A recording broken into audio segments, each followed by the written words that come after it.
Hello, I'm Nathan from Serious Geeks, and today I'd like to introduce a new series discussing tactics and unit analysis in games of Warhammer 40,000. First unit I'd like to talk about will be Tactical Space Marines and their place within a Space Marine army list and the wider Warhammer 40,000 game. Since the release of Warhammer 40,000 8th edition, Tactical Marines have been under a lot of pressure. Primaris intercessors in particular have been promoted in box sets and are suitably beefier on the tabletop. However, it isn't limited just to Primaris intercessors and why people don't take Tactical Marines. Scouts, Infiltrators and Incursors all have a place within the Warhammer 40,000 universe, and they all have a place within a Space Marine army list. However, it's not all doom and gloom for Space Marines. There are those of us who have kept faith with just the humble workhorse of the Space Marine army, the Tactical Space Marine. And with quite a lot of experience and a lot of hard work, there are ways to take them into an army and not feel like you're being shortchanged. So what does make Tactical Marines useful on the tabletop and a genuine choice to make between Scouts and the 3 Primaris units available? Well, for me, it is the access to special and heavy weapon upgrades, in addition to their combi weapon upgrades, and occasionally the Stormbolter that a Space Marine Sergeant can have. These upgrades are basically not found in any of the troops' choices other than Scouts, which have their own issues with a slightly weaker armour save and limited access to just the heavy bolter and the missile launcher. Operating in 5-man squads, you can have 1 heavy weapon per squad and add a combi weapon, which is essentially another special weapon or a Stormbolter, to the Sergeant to supplement the firepower of the unit. So at this point, people are probably screaming in response to me, why would I waste points on heavy weapons in a tactical squad when I could spend heavy weapons elsewhere? Well, the simple answer is you have to build your troops' choices up regardless, and you may as well put some heavy weapons into the army alongside them. Primaris intercessors add a lot to an army, of course. However, have you ever tried to destroy a tank from long range using Primaris intercessors? It's just not going to help. And let's be honest, you can't have all your anti-tank in 1 or 2 select units such as a Leviathan or Devastators. What you need in a Space Marine army is a little bit of redundancy. And because they're in a small elite army, you need to find that redundancy in as many places for as cheaply as you can.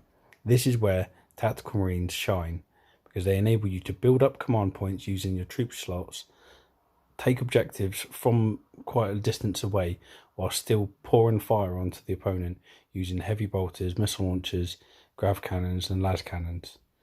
This utility means that Tactical Marines still have a place on the tabletop. The exact equipment you give your Tactical Marines does depend largely on the build of your Space Marine army. Do you need additional long-range anti-tank firepower? Well, then obviously the way to go would be missile launchers and las cannons. Do you want to continually put fire on the opponent from long range, but for a cheap cost whilst holding objectives? Heavy bolters are usually the way forward. Personally, I try to maximise the firepower of my Tactical Marine squads for cheap cost, so I will have my heavy weapon in the squad alongside usually a combi plasma gun, simply because the 24-inch range enables it to reach out and touch enemy units relatively usefully most games. I would also like to point out just how important it is to remember that you have stratagem advantage over many armies in our large selection of stratagems, and Hellfire shells and flak missiles are 2 of the options that Tactical Marines can take advantage of for cheap, whilst also contributing crucial mortal wound damage to the enemy. By contrast, I do find it more difficult to use special weapons within a tactical squad, simply because the range that they have means that you have to put them up close and be at the mercy of the enemy when it comes to the simple toughness 4 and 3+ armor save of a Marine. Plasma guns on that basis are still useful because they have a 24-inch range, but I would usually lean towards a heavy bolter for the increased range. It's only 1 point cheaper, but on the other hand, increased range does provide a very large benefit, and against lighter infantry models and vehicles you can plink away with a couple of wounds from a long distance.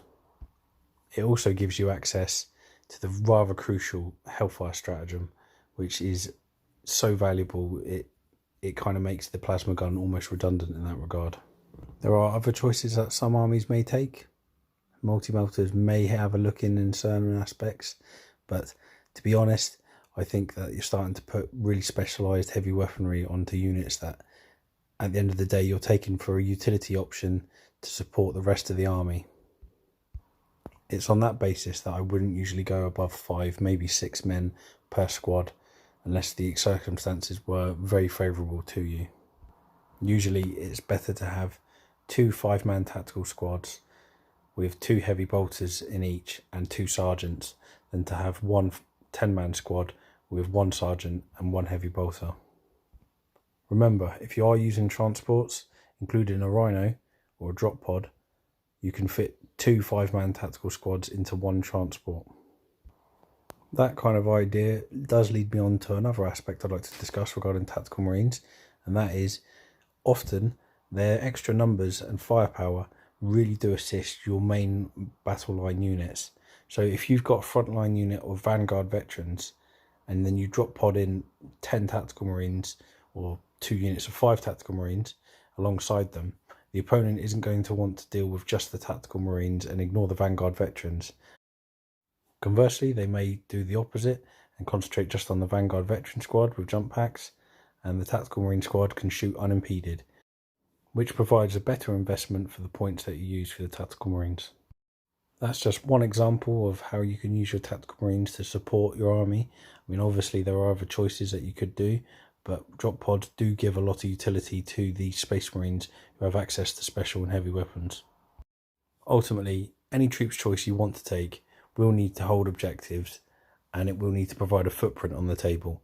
And with tactical marines, you also have the option of having heavy weaponry that can contribute to the overall offensive output of the army. These units are not going to win any awards for the most exciting unit on the table. They're not Vanguard veterans, they're not Terminators, they're not Centurions or Aggressors. However, what they do provide you with is a lot of utility, and they really do add to the army overall via the heavy weaponry that they do bring to the table. I hope I have given you an incentive to use tactical marines. They are not going to break the game, but you can have a lot of fun with them, and being able to put extra heavy weapon shots down table will always make you smile, especially when you miss that las cannon from your Predator and you need an extra las cannon shot to help finish off a Dreadnought. I'm going to leave it there, folks. I hope you've enjoyed this, and please like and subscribe, and I will get back to you with another subject very shortly. Peace out.